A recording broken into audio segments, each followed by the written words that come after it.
Multilac, Colour the World Sri Lankan. දැන් මෙතන ඉන්න හැමෝම ලංකාවේ අලුත් තත්ත්වයන් වලට අනුව මොන හරි සංවිධානයක ඉන්නවා. දැන් මේ සංවිධානය සහෘද මිතුරු හවුලක් මේ තියෙන සංවිධානයක් නේ. අවමතරම ඔබ මරණාධාර සමිතියක හරියයි. එක්ක සුබසාධක සමිතියක ඇති. එක්ක වෙළඳ සංගමයක ඇති. මම ලංකාවේ හොයනවා මෙන්න මේ වගේ සමිතියක් තියෙනවද කියලා. එකම පවුලේ කට්ටිය සභාපති, ලේකම්, භාණ්ඩාගාරික, උපසභාපති, උපලේකම් ගත්ත සමිතියක් හොයනවා. තාම හම්බුනේ නෑ. කිසිදු තැනක හම්බුන්නේ නෑ. විවස්ථාවල එහෙම දෙන්න බෑ කියලා නැතුව ඇති. ඒ දීලා නෑ. ඇයි එහෙම නොදෙන්නේ? දැනුමට හෝ අවිඥානිකව හිතනවා එහෙම දෙන එක හොඳ නෑ කියලා. දෙන්නේ නෑ. මරණාධාර සමිතියක්වත් එක පවුලකට නොදෙන රටක ජනාධිපති රාජපක්ෂ කෙනෙක් පත් කරගත්තා. අගමැති රාජපක්ෂ කෙනෙක් පත් කරගත්තා. මුදල් නැමැති රාජපක්ෂ කෙනෙකුට දුන්නා. ලොකු අය චමල්ටත් ඇමතිකමක් දුන්නා. ඒ අයගේ පුතා ශෂින්ද්‍රටත් ඇමතිකමක් දුන්නා. අගමැතිතුමාගේ පුතා නාමල්ටත් රටක් දුන්නා. පවුලකට රටක් දීලා අවුලකට ගිය රටක අපි ඔක්කොම විනිවිද දැකලා දකිමින් විඳෝ ඉන්න රටක් බවට මේ පත් වෙලා තියෙනවා. මරණාධාර සමිතියක්වත් නොදෙන රටක් ඇයි මෙහෙම දුන්නේ? දැන් මෙතන ඉන්නවා රට පාලනය කරන අය නොවුනත් ගෘහයක් පාලනය කරන කට්ටිය ඉන්නවා, ගෘහමූලිකයෝ ඉන්නවා. අපි රටේ ගෘහමූලිකයෝ ගැන සතුටු වෙනවා. මගේ ගෙදර අපේ අම්මා අපි පුංචි කාලේ අපේ ගෙවල් තිබුණේ ගොම මැටි ගාලා තිබුණා. කටු මැටි ගහපු ගෙක මම ඉඳලා තියෙනවා. ඉලුක් වහපු ගෙදරක මං ඉඳලා තියෙනවා. අපේ අම්මා 1989 7500ක නිවාස ණයක් අරගෙන අපි එක්කවල ගඩොල් කපලා පුච්චලා වැලි මැට්ටෙන් ගේ බඳලා උණු ටිකක් ගෙනල්ලා 7500න් ගේ සිමෙන්ති දාගන්න බැරි වුණා. ගොම මැටි ගාපු ගෙදර හිටියා. දැන් ඒගේ කඩලා අපි අත්තේ තිබුණු තේක්ක ටික විකුණලා ධම්මිරිස් විකුණවලා අවුරුදු ගාණක් එකතු කරපු සල්ලි ණයට ගත්ත සල්ලි එක ටිකක් දැන් ලස්සන ගයක් හදනවා. අපි අම්මලා අපි දියුණු වෙනවා ටික ටික. ඔබත් එහෙම තමයි. ඔබගේ ඉතිහාසය ගත්තත් බොහෝ දෙනෙක්ගේ වගේ ඉතිහාසය ඇති. ඔබ දියුණු වෙනවා. දියුණු වෙන්න මොනවද පාවිච්චි කරන්නේ? ඔබ හම්බ කරනවා. ණය ගන්නවා. ණය කළමනාකරණය කරනවා. ගේ ලස්සනට හදනවා. වාහනයක් ගන්නවා. දරුවෝ වෙනුවෙන් බැංකුවේ ටිකක් ඉතුරු කරනවා. ඒ විදිහට ඔබ දියුණු වෙනවා. ඔබ ගෘහ පාලකයා වගේම රටේ පාලකයා කරන්න ඕනේ ඕකම තමයි. රට දියුණු කරන්න ඕනේ. අභාග්‍ය සම්පන්න තත්ත්වය කියන්නේ දැවැන්ත ණයක් ඇත, දියුණු වෙච්ච රටක් නැත. ඔබ ණයක් අරගෙන දේපලක් ඉතුරු කොට ඇත. අපේ පාලකෝ ණයක් දැවැන්ත ණයක්ද අපට කරමත තබා රටේ සම්පත් ඉතුරු කොට නැත. කර්මාන්ත විකුණලා, මහ පොළොව විකුණලා, වනාන්තර විකුණලා, රාත්‍රී 12 පහු වෙලත් බලාගාර ඇමරිකාවට දෙනවා නම්, ණයක් කරන් හදපු හම්බන්තොට වරාය චීනටම දෙනවා නම්, මූද කොට කරලා හදපු වරාය නගරයක් චීනටම දෙනවා නම්, අපේ රටේ ආර්ථිකයේ හදවතපදු කොළඹ වරායේ යටි ටික ඉන්දියාවට චීනට විකුණනවා නම් ඔබ මොන වැසියෝද කියලා අපි අහනවා. චීන වැසියෝද? ලාංකික පුරවැසියෝද කියලා අහනවා. රට කොහාටද යන්නේ? 73 වසරක ඉන්න තැන. තව ණය ගනිමුද? තව විකුණමුද මේ 73 ඉස්සරහට ගිහිල්ලා? තව කුඩු බෝ කරමුද? තව ජාතිවාදී අවශ්‍යමුද මේ 73 80 දක්වා වගේ ගෙනිහිල්ලා? තව ආගම්වාදී අවශ්‍ය ගමුද? අපේ ජීවිත විනාශ කරගනිමුද? ලේ හලා ගනිමුද? 73 වසර තව ඉස්සරහට ওই පාරේ යමුද? නැත්නම් අලුත් පාරක් හොයාගන්නවද? කැපුවත් කොළ, කැපුවත් නිල්, කැපුවත් රතු කියන පටු දේශපාලන තැන ඉඳන් ওই පාරෙම ඉස්සරහට යමුද? නැත්නම් අලුත් පාරක් හොයාගමුද? අපි ඔබට ආරාධනා කරන්නේ අලුත් පාරට එන්න කියලා. වෙනස් පාරකට එන්න කියලා මේ ආරාධනාව දෙනවා. මේ යන පාර වැරදි. විනාශකාරී පාර. මම පෞගේ දවසක දැන් දවස් 7-8 උඩදී නගර ජනතාවත් දැනුවත් කරගෙන ගියා මාතලේ නාවුල. දැන් පිළිවෙලට ඇඳපු අවුරුදු 50ක 55ක වගේ මහත්තයෙක් මේ ඉස්සරහට එනකොට මම පත්‍රිකාවක් දුන්නා. කොහෙන්ද කියලා ඇහුවා. මම කිව්වා ජනතා විමුක්තිපුරෙන් කියලා. ඕනි නෑ කිව්වා. මම ටිකක් බැලුවා නම් බලන්න දෙයක් නෑ කිව්වා. තීන්දුව අරන් තියෙන්නේ කොහොම ඔයාලට ඡන්ද දෙන්න. මම කිව්වා බොහොම සතුටුයි ඒ වුණාට මේකත් බලන්න මේකේ මොනවා හරි කරුණු ටිකක් තියෙනවා දැනගන්න. ඕවා ඕනේ නෑ කිව්වා. ඔබතුමාලට ඊළඟට දෙනවා කිව්වා. ඉතුරු ටිකක් ඔබතුමාලා හොරකම් කරලා ඉවර කරන්න. ඡන්ද දෙනවා. ඡන්ද කෑලි 4ක් තියෙනවා කිව්වා. සම්පූර්ණ දෙන්න තීන්දුව කරලා තියෙනවා කිව්වා. මට ඒ જાති කෙනෙක් හම්බ වෙලා තිබුණේ නෑ. මම වෙයි මොකද ඔය කියන කතාව. අපි එන්නේ හොරකම වංචාව නවත්තන්න කිව්වා. එහෙම හිතාගෙන ඡන්ද දෙන්න එපා කිව්වා. ඕකම තමයි ගෝඨාභය කිව්වේ කිව්වා. ඕකම තමයි රනිල් වික්‍රමසිංහ කිව්වේ කිව්වා. අපි ඒක විශ්වාස කරලා දීලා දැන් විදෝනවා කිව්වා. එන්න දැන් අවබෝධයෙන් ඔයාලට දෙනවා. එතකොට ඔයාලා හොරකම් කරත් මං රැවටිලා නැහැ. ඉතින් අවබෝධයෙන් දෙන ඡන්දයක් දෙන්නේ ඔයාලා හොරකම් නොකර සතුටු වෙන්න ඒ කට්ටිය හොරකම් කරගෙන ඉතුරු ටික කරගන්න කිව්වා. මං කෝ එහෙනම් ඡන්දේ පා. ඔබතුමා ඔහොම හිතලා දෙනවා නම් අපිට ඡන්දේ පා කියලා. එතුමා කියනවා නෑ. ඔයා එපා කොට අපි දෙනවනේ. ඒක මගේ අයිතියනේ.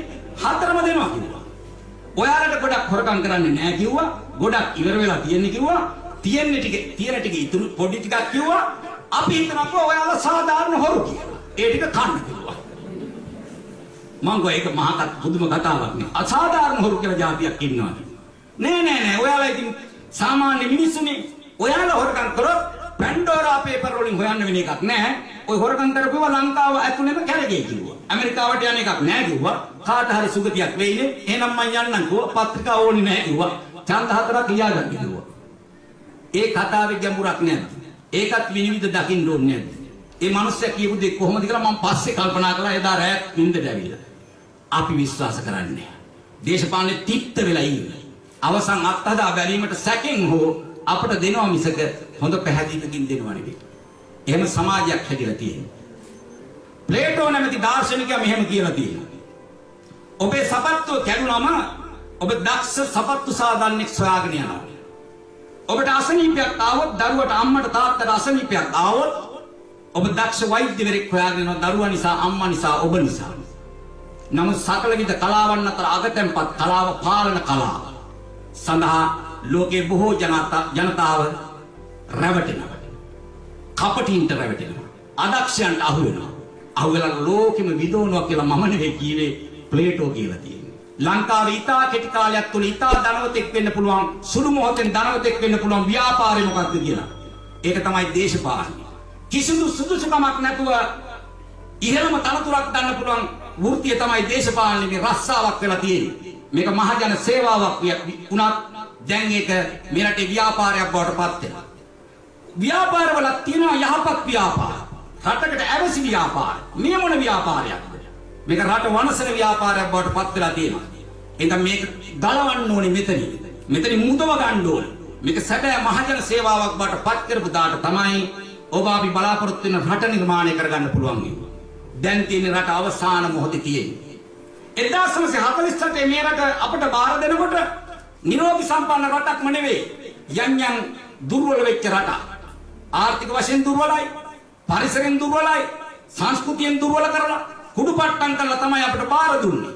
අපේ පාලකයන්ට තිබ්බේ ප්‍රතිකාර කරලා ආපහු රට අපට අනන්‍ය විදියට ලෝකේ විද්‍යාව තාක්ෂණය ඒ උසස් දේ පාවිච්චි කරලා අපි දියුණු ගමනක යන්නයි තිබුණේ. එහෙම ගමනක මේ කට්ටිය ගෙනිච්චේ නැහැ. අපේ රට ගිහින් වැරදි පාරකට අරන් ගියා. නිදහස ගන්නකොට ආසියාවේ දකුණු ආසියාවේ දෙවනි මට්ටමට තිබුණු ලංකාව අද කොතනද තියෙන්නේ? අපේ ගමේ රිදිමාලියද්ද ගමේ එක ධම්මණ්ඩියක් තිබ්බා. අපි පුංචි කාලේ අපේ ගමේ අපේ අම්මලා වැඩි හිටියෝ කිව්වා අර කොටසට එහෙම යන්න එපා. ඒක කොරියාව වගේ කිව්වා. ඔය සමහර හැම ලංකාවෙම එහෙම තැන් තියෙන කොරියාව වගේ කියන තැන් තියෙනවා. කොරියාව වගේ කියලා කිව්වේ නිතර අඩදබර තියෙන තැන.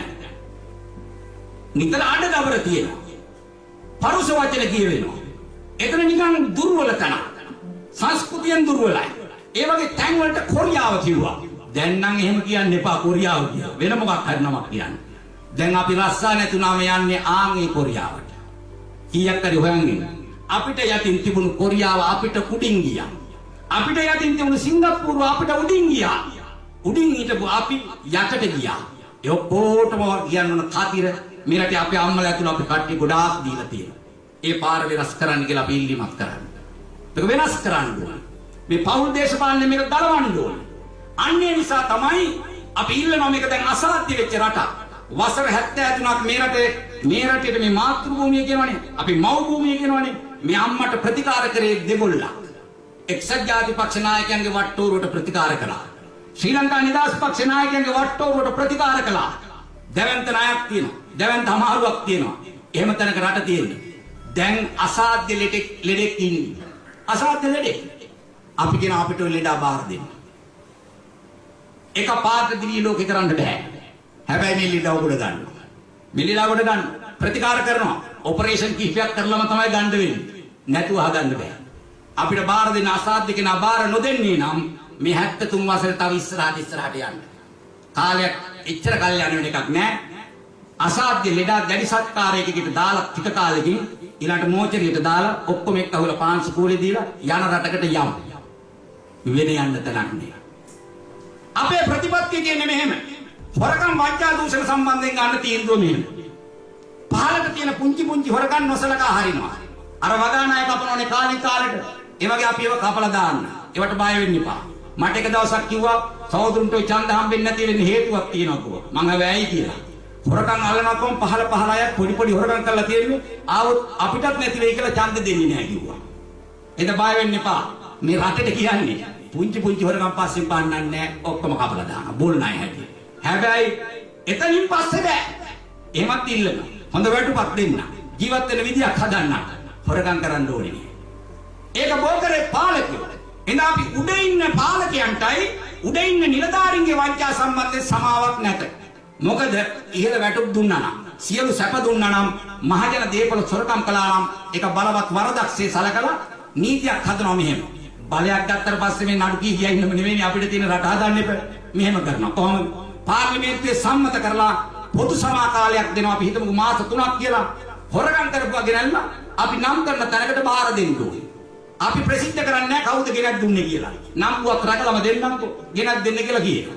එතකොට ඇවිල්ලා කෙනෙකුට කියන්න පුළුවන් මහ බැංකුවේ සල්ලි වගේක් වැරදිලා සාක්කුවට ගියා මේන් එක ගෙනත් දුන්නා කියලා කියන්න පුළුවන්. මල් වාණි වැරදිලා ඉඩමක් මං ගත්තා. ඒක නොදැනුවත්කමට ගත්තේ. ඒක එන රජයට දෙන්නම් කියන්න පුළුවන්.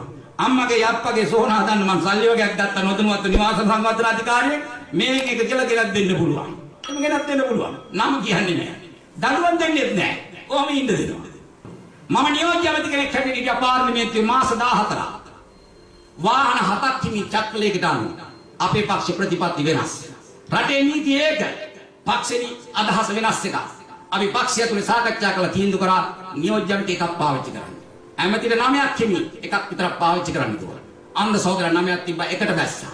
විජේශ්වරන් 9ක් තිබ්බා එකට බැස්සා. අපේ පක්ෂෙන් උපදෙස් දුන්නා සුඛෝපභෝගී වාහන වල යන්න එපා රටේ ජනතාව අමාරුවෙන් ඉන්නේ. සාමාන්‍ය ප්‍රාදේශීය ලේකම් කෙනෙක් පාවිච්චි කරන මට්ටමේ කැබ් එකකට යන්නේ කිව්වා. අපි කැබ් එකේ රට වටේ ගියා. ගිහලා නිකන් කරේ නෑ. ජාතියට පණ දීම, වැව් දසදහසේ ව්‍යාපෘතිය. අංග සහෝදරගෙන ආපු ව්‍යාපෘතිය. චීනට එන්න කිව්වේ නෑ ආහාරන්න. වැව් හැදුවා. හම්බන්තොට ලොකු ජල හිලියක් තියෙනවා. දෙකන්නේ වැඩ කරන්න බෑ වැව් ගම් පහේ. ඒ ගම් වැව් පහක් තියෙනවා. පහෙන් වැඩ කරන්න බෑ. ලුණුගම්බේර ජලාශය වතුරමත්. අංග සහෝදර තමයි සල්ලි වෙන් කළ මුල්ගල් තියලා මැණික්කම හරස් කරලා වෙහෙරකල ජලාශය හදලා අද හම්බන්තොට දෙකන්නට වැඩ කරන්න බොන්න වතුර ටික ඒ පැත්තට යවුවා. දහසක් මහපැ. රට පුරා හදන්න පටන් ගත්තා. මාස 14යි හිටියේ. අංග සහෝදර තමයි මිල්කෝ එකයි ඉන්නේ අමේ වෙල. ලංකාවේ රජයේ එකම කිරි ෆැක්ටරිය. අපි ගන්නකොට පාඩුයි. ගෙනියන්න බෑ පාඩු පිට තිබුණේ. පඩි ගෙවන්න සල්ලි නෑ. බැංකු ලෝන් එකක් කරන් පඩි ගෙවලා තිබුණේ. හිටපු ආණ්ඩුවේ ඒක විකුණන්න ඕනේ කියලා රජයට මේවා කරන්න බෑ කියලා. පෞද්ගලික අංශයට දෙන්න කියලා. අංග සහෝදරය බාරගත්තා. ගොවියට දෙන කිරිමිල වැඩි කරා. ආයතනේ බාරගත්තා. මාස 14න් එළියට එනකොට කොහොමද දන්නවද ඇත්ත තාත්තේ? මේ ඔක්කොම මේ මාධ්‍ය ඉස්සරහා කියන්නේ රටේ කියලා තියෙන්නේ. ඔක්කොම ඩොකියුමන්ට්ස් අපි ගාව තියෙනවා. සම්පූර්ණ පාඩුව පියුවා. බැංකු ලෝන් එක සම්පූර්ණ පියුවා. මිලියන ගාණක් ලාභ ඉතුරු කරලා මාස 14න් එළියට ආවා. මොකද කරපු හාස්කම? ගොඩක් නෙවෙයි. හොරකම්, වංචා, දූෂණ නැතුව. ඒක කළා. මේකට හදන්න බැරිද? සීටීබී එක පාඩුයි, විදුලි බල මණ්ඩලේ පාඩුයි, කන්ස්ට්‍රක්ෂන් සංස්ථාව පාඩුයි, එයා ලංකාවේ එක පාඩුයි. එහෙම වෙන්නේ කොහොමද? සීටීබී එකේ බස් වල යනකොට ටිකට් ගන්න නැහැ. එයා ලංකාවේ ගුවන් යාන යනකොට හොරෙන් යනවා. තෙල් ගන්නකොට සෙට් එකේ නොමිල ගන්නවා. නෑනේ. ලයිට් බිල් ගෙවන්නේ නැද්ද? පාඩුයි. පාඩු වෙන්නේ කොහොමද? සංවර්ධනය කියන්නේ දෙවදෑරු. එකක් භෞතික සංවර්ධනය. අපි ගොඩක් දෙනෙක් මේ රටේ ඉල්ලන්නේ පාලකයන්ගේ භෞතික සංවර්ධනය. ලයිට් ඉල්ලනවා, වතුර ඉල්ලනවා, කොන්ක්‍රීට් දාලා දෙන්න කියනවා. ඒ භෞතික සංවර්ධනය. අධ්‍යාත්මික සංවර්ධනය. ජාතික සමගිය හදන්න ඕනේ. ආගමික සංහිඳියාව හදන්න ඕනේ.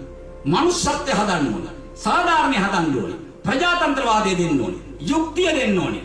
ඒවා කොන්ක්‍රීට් වගේ දෙන්න බෑ. ඒවට පාලකයන්ට දැනුම තියෙන්න ඕනේ. මේ රට හදන්න පුළුවන්. ගොඩනගන්න පුළුවන්.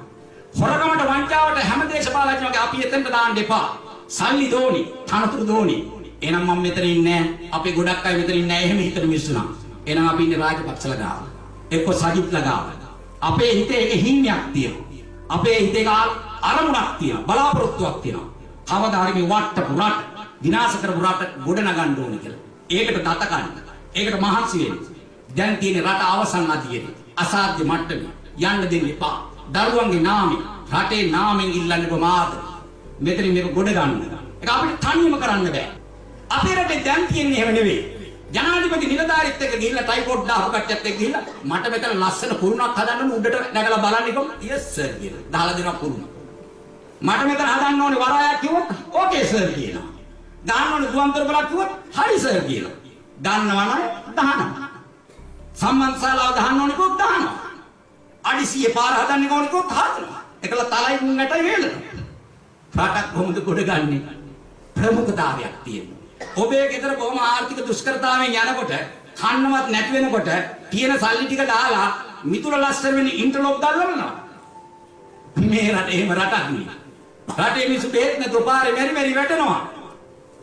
පරාක්‍රම සමුද්‍රේ රළපනාව වැවට තල්ලු කරලා කිලෝමීටර් 1.7ක මොකද ඇවිදින මන්තිරුවක් හදන්න ලක්ෂ 320ක් වෙන් කරා. කොහොමද රටක් හදන්නේ? නිලධාරී උඩ කට්ටිය හා කියනවා. පාලකෝ අතන ප්‍රියංකාරගේ බන්දුල ජයවී කවිය. ඔහු මේම කවියක් ලිව්වා 2000 ශ්‍රී ලංකාව යනු රියදුරු වැඩට පැමිණ නැති කොන්දොස්තර තැනවිසින් අධික වේගෙන් පදවාගෙන යන බස් රථයක. ඒක දෙන්න ඩ්‍රයිවර්ලා.